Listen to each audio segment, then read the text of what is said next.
사도행전 10장입니다. 사도행전 10장 44절에서 48절까지 사도행전 10장 44절에서 48절 제가 한 절 여러분들이 한 절 그렇게 교독하겠습니다. 베드로가 이 말을 할 때에 성령이 말씀 듣는 모든 사람에게 내려오시니 베드로와 함께 온 할례 받은 신자들이 이방인들에게도 성령 부어 주심으로 말미암아 놀라니 이는 방언을 말하며 하나님 높임을 들음이러라. 이에 베드로가 이르되 이 사람들이 우리와 같이 성령을 받았으니 누가 능히 물로 세례를 금하리요 하고 같이 있습니다. 명하여 예수 그리스도의 이름으로 세례를 베풀라 하니라. 그들이 베드로에게 며칠 더 머물기를 청하니라. 아멘. 2000년 전에 이스라엘 땅에 그 지중 해변가에 가이사랴라는 항구 도시가 있었습니다. 여기에 로마 군대가 주둔을 하고 있었는데 그 로마 군인 중에 고넬료라는 장교가 한 명 있습니다. 이 사람은 로마인인데도 하나님을 알고 싶어 했고 하나님을 만나고 싶어 했고 하나님 앞에 예배드리고 싶었습니다. 근데 이방인이기 때문에 하나님을 제대로 믿을 수가 없어요. 오늘날로 말하자면 교회를 가고 싶어도 교회를 갈 수가 없는 거죠. 뭐 그런 상황이었습니다. 그때 이 고넬료가 어느 날 기도하는데 하나님 앞에 기도를 하는데 하나님께서 천사를 보내셔서 고넬료에게 요빠라는 곳에 무슨 소리가 들리죠? 저기서 들리는 겁니까? 저기 유아실에서 작게 해야지. 자, 이제 안 들리죠? 됐습니다. 요빠라는 곳에 그 베드로라는 사람이 있으니까 그 사람을 초청해라. 천사가 그럽니다. 그래서 고넬료가 베드로가 누구인지 왜 초청을 해야 되는지 모르지만 하나님께서 천사를 보내셔서 그렇게 말씀을 하셔서 사람을 보냅니다. 그 사람이 베드로가 있는 요빠라는 도시에 다다를 쯤 베드로도 그 시간에 하나님 앞에 기도를 하는데 하나님께서 환상을 보여주시는데 큰 보자기가 하늘에서 내려옵니다. 근데 지금까지 이 베드로는 하나님의 말씀에 율법에 부정하다고 생각을 해서 먹지 않았던 그런 음식들이 그 보자기 안에 있어요. 하나님께서 먹으라고 합니다. 베드로가 아닙니다. 저는 이런 부정한 음식을 먹은 적이 없습니다. 그랬더니 아니다. 내가 깨끗하게 했다.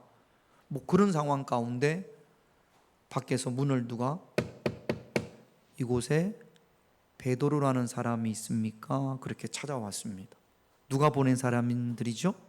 고넬료가 보낸 사람들이죠. 그런데 성령님께서 베드로에게 의심하지 말고 두려워하지 말고 그 사람들을 따라가라. 그래서 베드로도 내가 왜 가야 되는지 가서 뭘 해야 되는지 모른 채 성령님께서 그렇게 말씀을 하시니까 그들을 따라갔습니다. 그래서 가이사랴에 있는 고넬료의 집에 왔어요.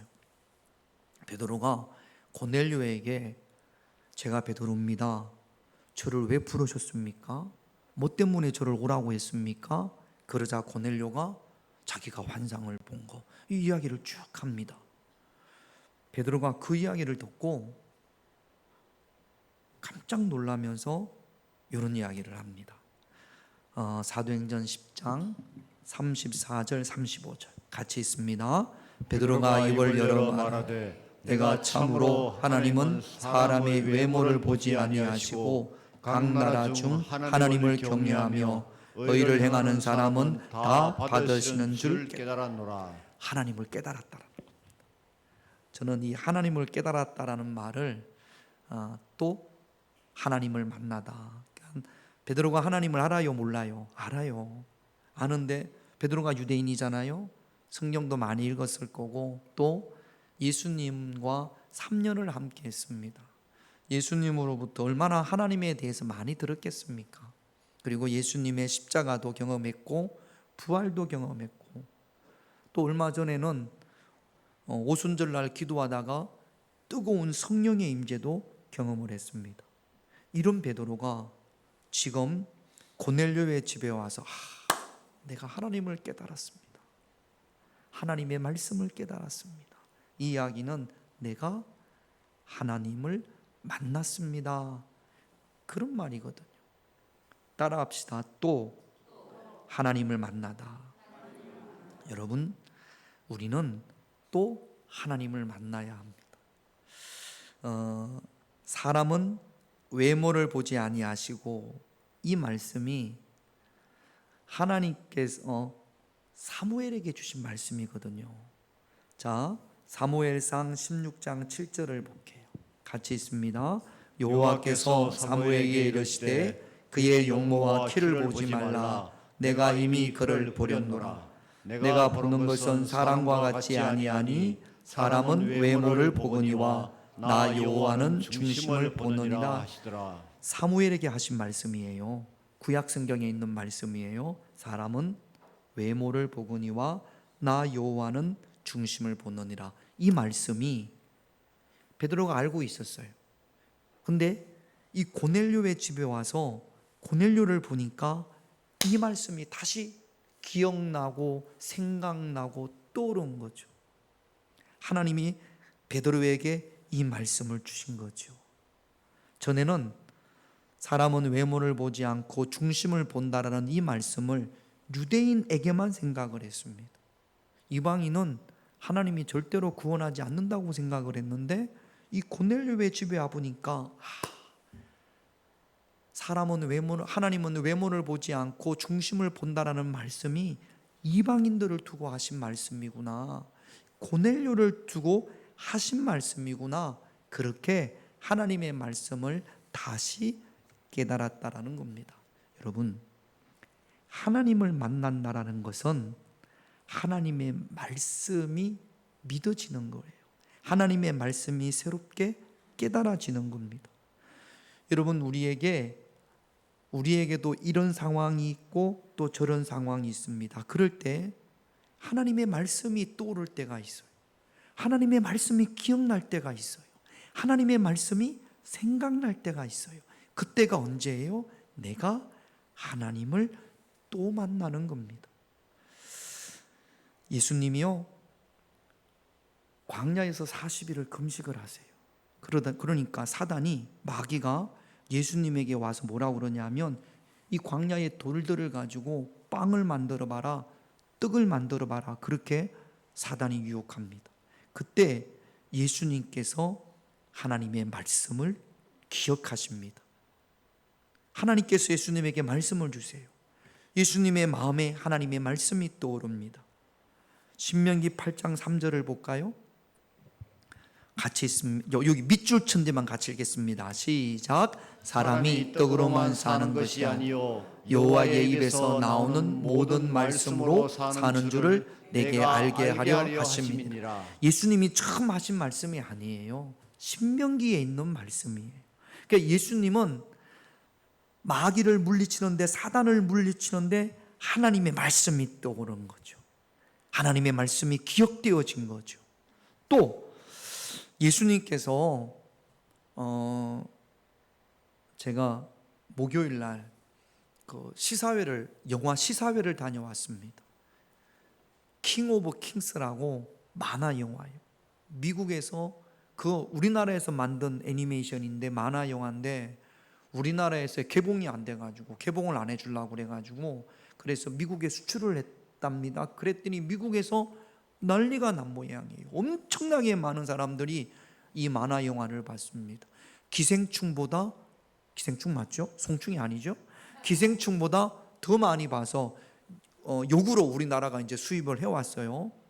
그래서 목사님들한테 한번 이렇게 시사회를 했습니다. 제가 그 길을 갔거든요. 만화예요. 예수님에 대한 이야기예요. 우리나라는 7월 말 정도에 개봉이 된다고 합니다. 저희는 그 영어로 하는 것을 자막으로 받고 우리나라에 개봉될 때는 뭐 우리나라 배우들이 이제 더빙을 해서 한국말로 하는 거죠. 개봉되면 꼭 가십시다. 거기 보니까 요 이야기가 나오더라고요. 예수님께서 성전을 가셨는데 성전에 돈 바꾸는 사람, 비둘기 파는 사람, 좀 더 싸게 달라, 싸게 못 준다, 그러니까 돈을 내던지는 사람, 뭐 이런 사람들이 바글바글 합니다. 그때 예수님께서 또 말씀이 떠오릅니다. 그 말씀이 예수님께서 처음 하신 말씀이 아니고 구약 성경에 있는 그 말씀이 예수님께서 떠오른 거죠. 이사야서 56장 7절. 여기도 밑줄 건데만 같이 있습니다. 내 집은 만민이 기도하는 집이라. 그 사람들을 보니까 장사하고 매매하고 뭐 싸다 비싸다 이렇게 하는 사람들을 보면서 내 집은, 하나님의 집은 만민이 기도하는 집인데 너희들이 강도의 소굴을 만드는구나. 예수님께서 그렇게 말씀을 하세요. 말씀이 떠오르는 거죠. 말씀이 기억나는 거죠. 또 예수님께서 십자가에 달리셨을 때도 얼마나 고통스럽습니까? 그 가운데서도 예수님은 말씀을 떠올리십니다. 말씀을 기억하십니다. 시편 22편 1절. 여기도 밑줄 건데만 같이 있습니다. 나의 하나님, 내 하나님, 어찌하여 나를 버리셨나이까? 이 하나님의 말씀이 떠오른 거죠. 베드로도 마찬가지입니다.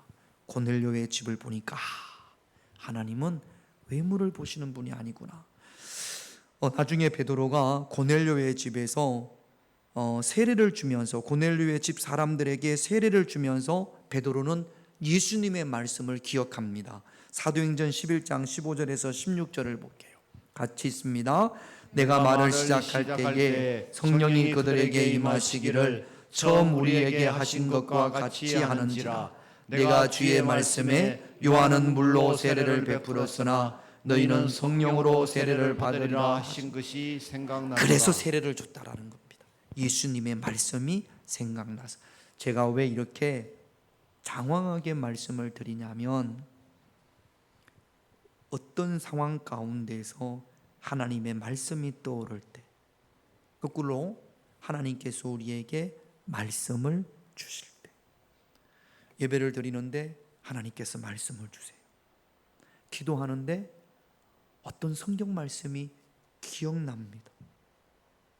베드로가 그랬던 것처럼, 예수님이 그러셨던 것처럼 바로 그 순간이 하나님을 만나는 순간입니다.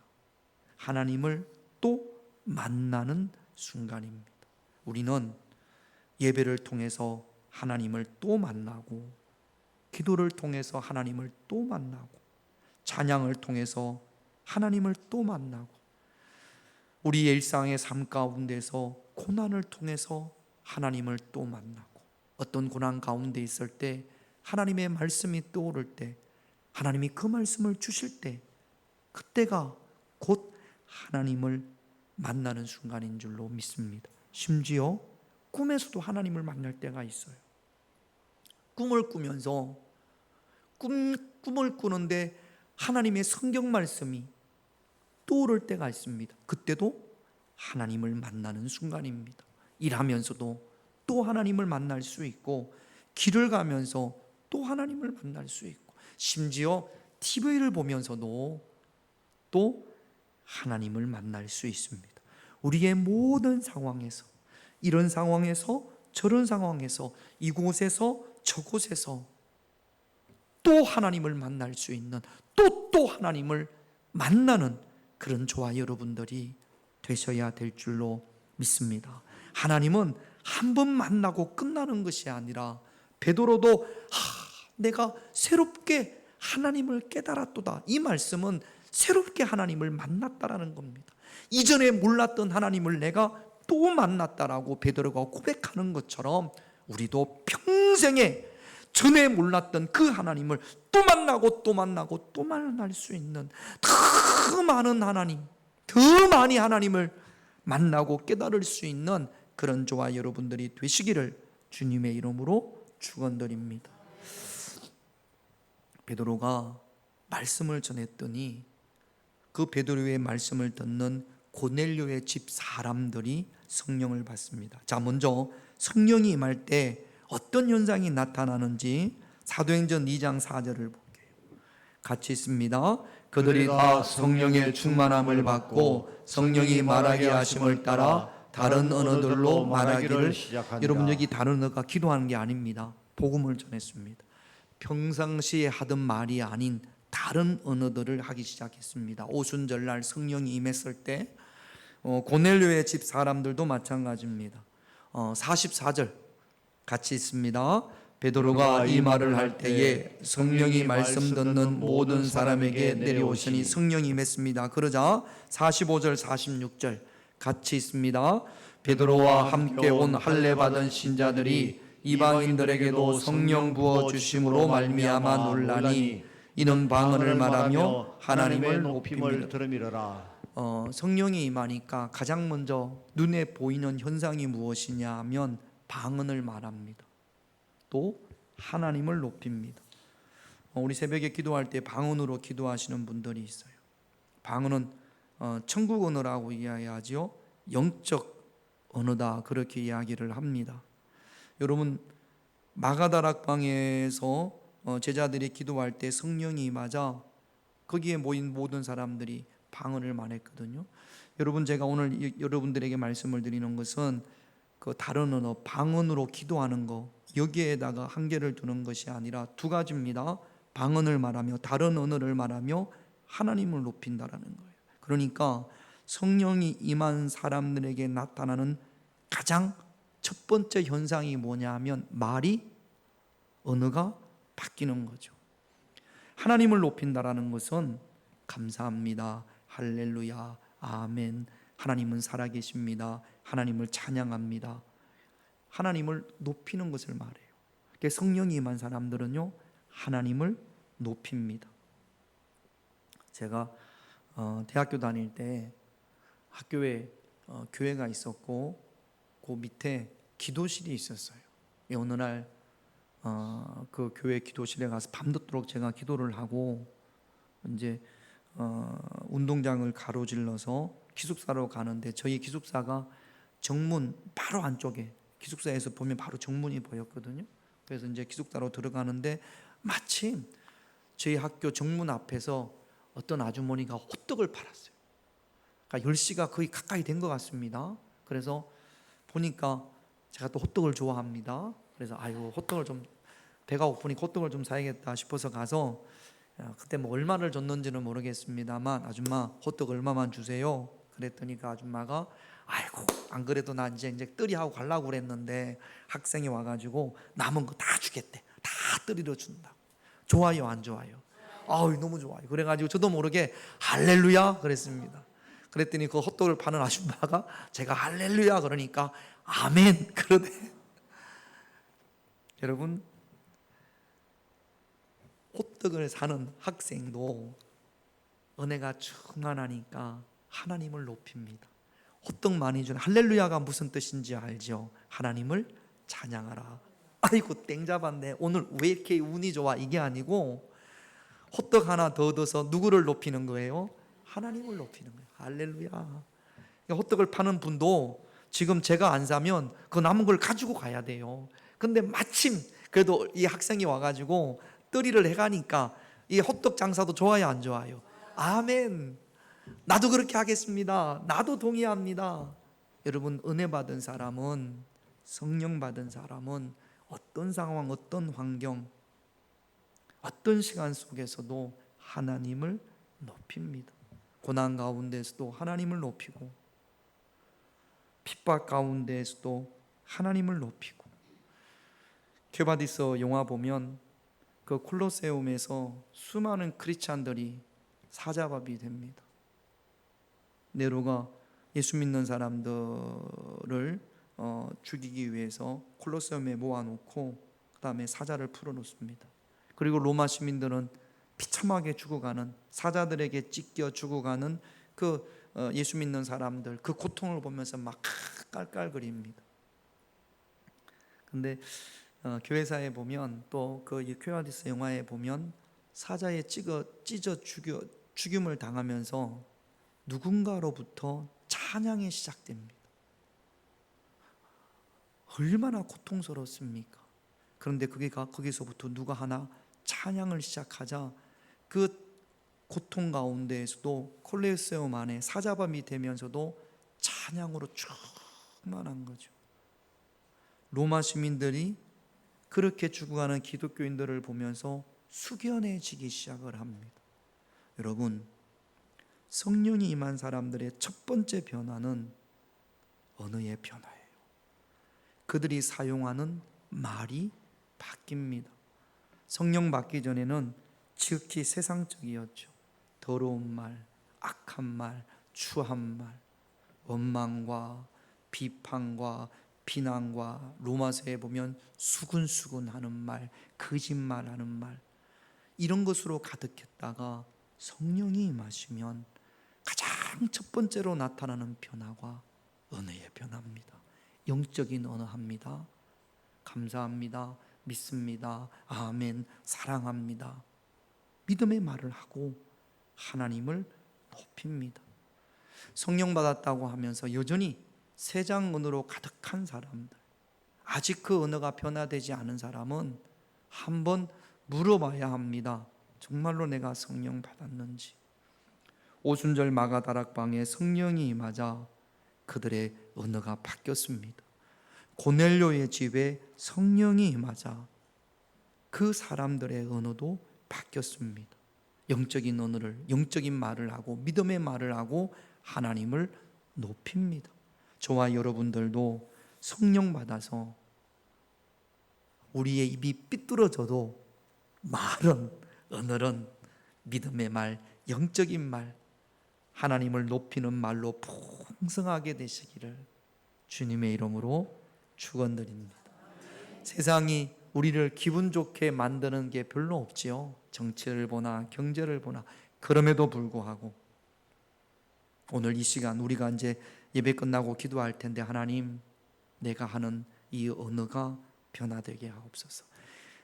아주 극한 상황에서도 영적인 말, 믿음의 말, 하나님을 높이는 말로 풍성하게 내가 하는 언어가 성령이 임재하심으로 내가 하는 언어가 변화되게 하옵소서. 기도할 수 있는 이 시간이 되시기를 바랍니다.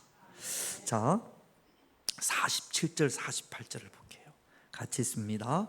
이에 베드로가 이르되 이 사람들이 우리와 같이 성령을 받았으니 누가 능히 물로 세례를 베품을 금하리오 하고 명하여 예수 그리스도의 이름으로 세례를 베풀라 하니라. 그들이 베드로에게 며칠 더 머무기를 청하니라. 성령 임재하심을 보고 세례를 베풉니다. 우리는 뭐 그럴 수 있지. 그런데 여러분, 지금 고넬료의 집에서 가장 어떤 깜짝 놀랄 만한 일, 이 세례를 받는 거예요. 세례라는 것은 죄사함 받고 하나님의 자녀가 되는 구원을 상징합니다. 그리고 이 세례를 통해서 이 사람을, 세례받는 이 사람을 우리 교회 공동체로 인정하겠다라는 거죠. 베드로가 그래요. 고넬료의 집에 가서 제가 여러분들 집에 오는 것, 여러분들은 이방이고 나는 유대인인데 유대인인 내가 여러분들 집에 오는 것이 잘못 금하여졌다라는 것, 이게 율법에 어긋났다라는 것은 나도 알고 여러분도 압니다. 지금 베드로는 이 이방인인 고넬료의 집에 오면 유대 법에 보면 돼요, 안 돼요? 안 되는 거예요. 그런데 그 집에 왔고 세례를 통해서 지금 이방인인 이 사람들을 교회의 공동체로, 한 형제 자매로 받아들이겠다라는 겁니다. 여러분, 이방인과 유대인은 물과 기름이에요. 적대시합니다. 밥도 안 먹으려고 한단 말이죠. 함께. 한 20년 전에 처음 이스라엘을 갔을 때 호텔에서 그 밥을 먹는데 웬 연세 드신 분 한 분이 우리를 서빙하려고 딱 봐도 아, 저 사람은 우리에게 뭐 음식을 날라주거나 우리에게 서비스하기 위해서 저기 서 있는 것이 아니라는 것이 딱 표시가 날 정도로 이렇게 보고 있어요. 그래가지고 그 가이드한테 아니 저분은 왜 저렇게 이렇게 째려보고 있습니까? 라고 물었더니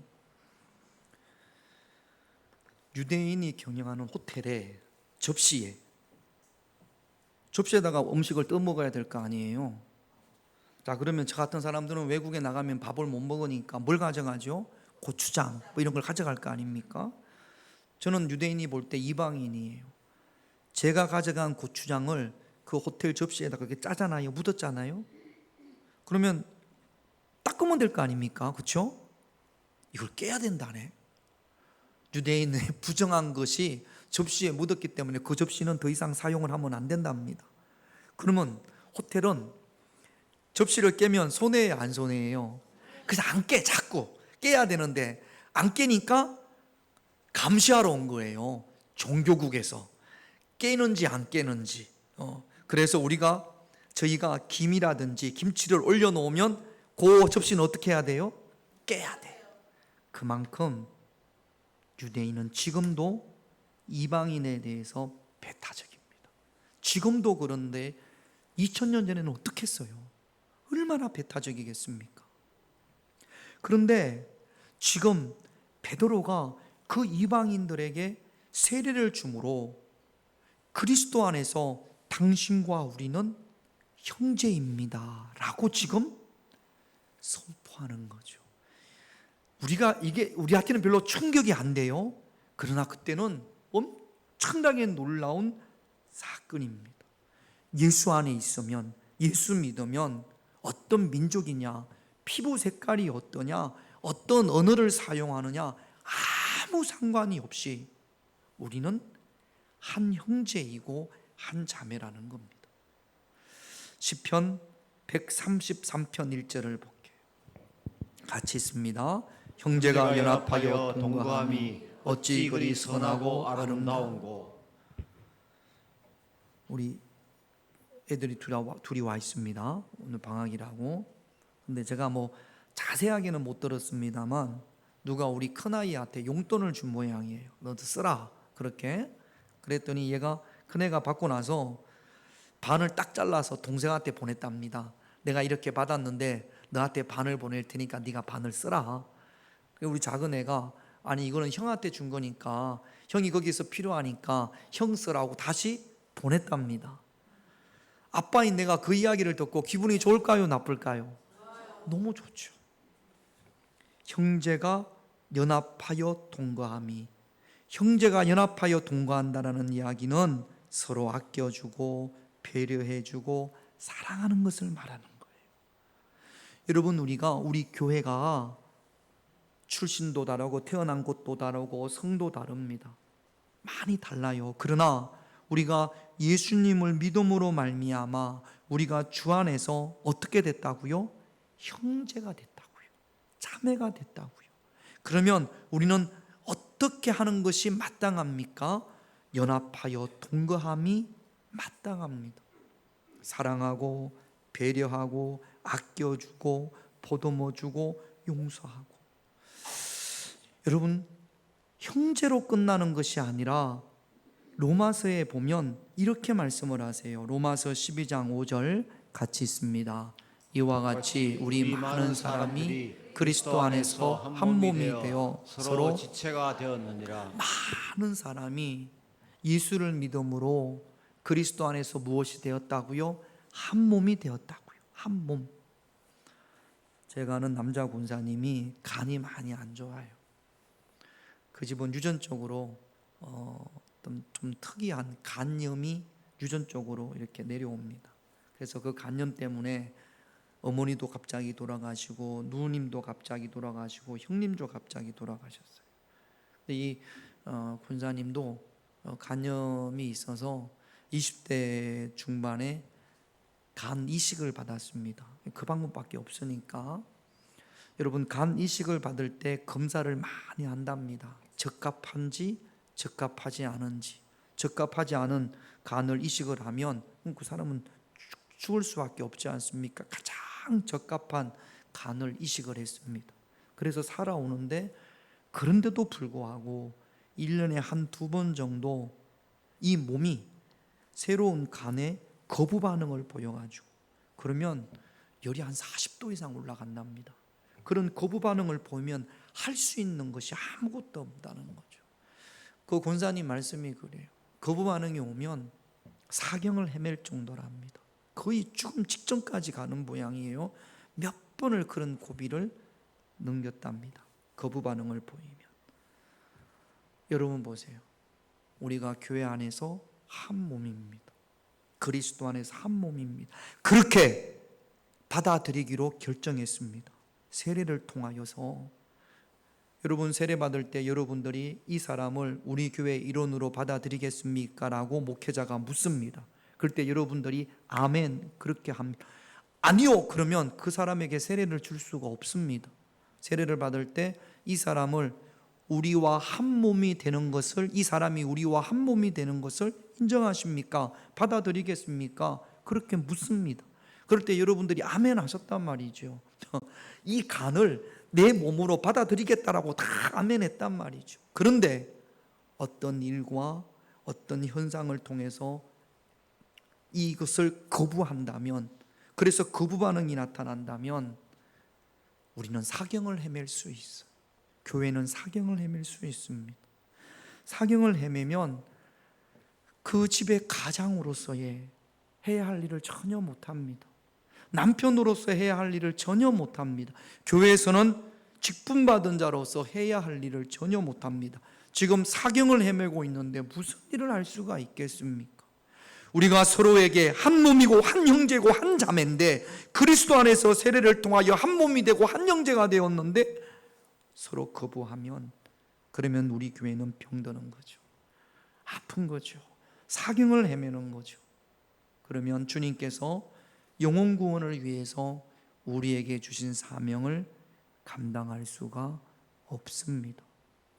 여러분, 다시 그 시편 133편 1절을 볼게요. 다시 같이 있습니다. 형제가 연합하여 동거함이 어찌 그리 선하고 아름다운고. 하나님 보시기에 선하고 아름다운 것은 누구의 잘못이다, 누구의 잘못이다 따지고 묻고 배격하고, 그게 선하고 아름다운 게 아니에요. 아껴주고 배려하고 이해해주고 보듬어주고 사랑해주는 것. 아니, 용돈 뭐 조금 주고 하는 거, 그것만 봐도 아빠가 얼마나 기분이 좋은데, 하나님이 형제가 연합하여 통거하는 모습을 볼 때 하나님이 그 모습이 얼마나 선하고 아름답겠습니까? 우리는 그리스도 안에서 한 형제요 한 자매요 한 몸이 되어졌습니다. 베드로가 이방인인 그들을 자기 그 교회의 한 몸으로 받아들이겠다라는 거예요. 한 몸이 되어서 주님께서 주신 사명을 잘 감당할 수 있는 그런 저와 여러분들이 되시기를 주님의 이름으로 축원드립니다. 나 때문에 예수님의 몸인 교회가 사경을 헤매는 일이 결코 없어야 될 줄로 믿습니다. 기도 제목 세 가지 볼게요. 1번 같이 있습니다. 모든 상황 속에서 말씀을 기억함으로 또 하나님을 만나게 하옵소서. 이번 주도 또 하나님을 만납시다. 또 하나님을 깨달읍시다. 위에서 기도합시다. 2번 같이 있습니다. 성령 받아 내 입이 영적인 말과 하나님을 높이는 말로 풍성하게 하옵소서. 말하는 언어가 변화되어져야 합니다. 하나님, 내가 사용하는 언어가 변화되어지기를, 성령이 임재하심으로 내가 사용하는 언어가 변화되어지기를 오늘 이 시간 기도하십시다. 3번 같이 있습니다. 하나님의 자녀된 우리가 서로 연합하여 동거함으로 주의 사명을 감당하게. 연합하여 동거하는 것이 선하고 아름답습니다. 한 몸이라는 사실, 한 형제요 한 자매라는 사실을 잊지 말고 서로 연합하여 동거함으로 하나님 보시기에 선하고 아름다운, 그래서 주의 사명을 감당할 수 있는 저와 여러분들이 되시기를 이 시간 함께 우리가 기도하기를 원합니다.